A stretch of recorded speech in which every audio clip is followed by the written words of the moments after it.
For more information on tutoring, personalized video solutions, or how to support Moof University and the production of more videos, please visit moofuniversity.com. Thank you and enjoy. So when it comes to electron configurations, the question is, how are the atomic orbitals filled with electrons?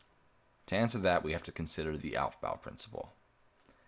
And Aufbau means to build up in German, or something like that at least.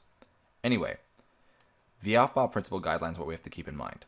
The first guideline is that low energy orbitals are filled before high energy orbitals. So we have to know that, okay? Which means, specifically, we also have to know the actual order of the energies of the different atomic orbitals. So how do we remember that? Well, that's where this little thing here comes into play. This little situation right here. This thing is gold right here, okay? Basically, if you write this out, 1s, 2s, 2p, 3s, 3p, 3d, so on and so forth, just like this, all the way up to 7p, what you'll get is a really, really useful tool to help you remember the energies of the atomic orbitals. So really what we're going to do is we're going to start at the top right here and draw a line from the top right to the bottom left. And as we do that, through this little representation here, we're going to basically know the order in which the atomic orbitals are filled. So first, we're going to go through the 1s orbital. After that, got the 2s orbital. Then the 2p. Then the 3s. Then the 3p. Then the 4s. Then the 3d, followed by the 4p, and then 5s. And then we've got 4d, 5p, 6s, and then 4f, 5d, 6p, 7s.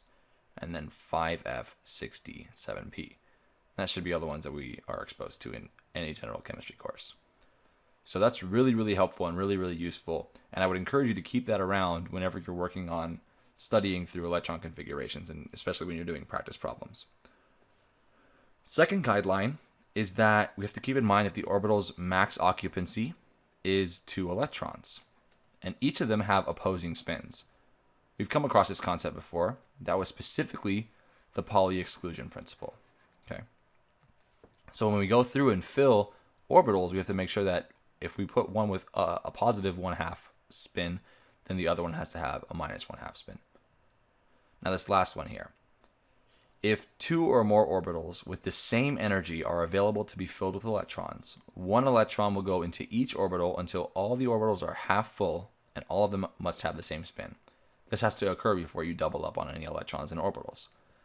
This rule is called Hund's rule. Okay. You might be thinking, why? What's going on with Hund's rule? Why is that a thing? Okay. Why do we care? Why does it happen like that? Let's go through and explain that.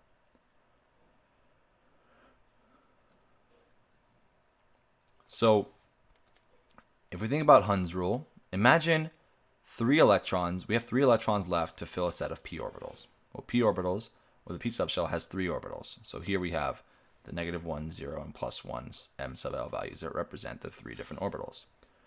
So if we have 3 electrons left, what that means is that when we're going through and filling these orbitals, we have to specifically fill them all halfway before we double up on any.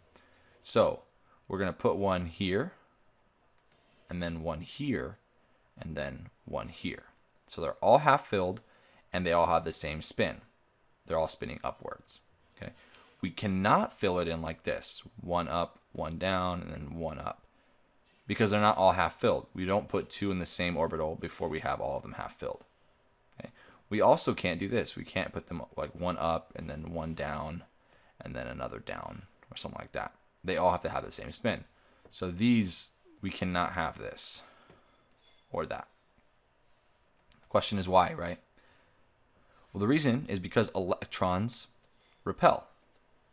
They repel. So they want to be farther apart if that's possible. Okay, because if they're farther apart, they're going to be lower in energy and more stable.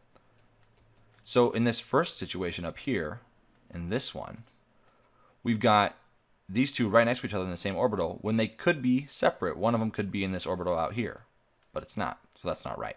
Okay, this is not as stable as it could be. Also, electrons stay further apart when they have the same spin, right? And that's actually why the second situation is not going to happen. if this one has an up spin, that's a really horrible arrow. If this one has an up spin and these two have down spins, then they're not going to be as far apart as they could be if they all have the same spin. Right? If they have opposite spin, they're more likely to be slightly closer together, which is not as stable and not as lower in energy.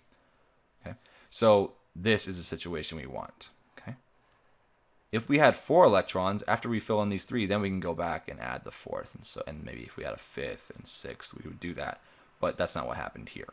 Okay, so let's start with the electron configurations of the first 2 rows of the periodic table, which is what we're going to talk about in the next video, and then we'll move on to more.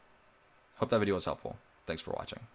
If you found that video helpful, don't forget to like, comment, subscribe, and share with friends. Thank you and happy studying.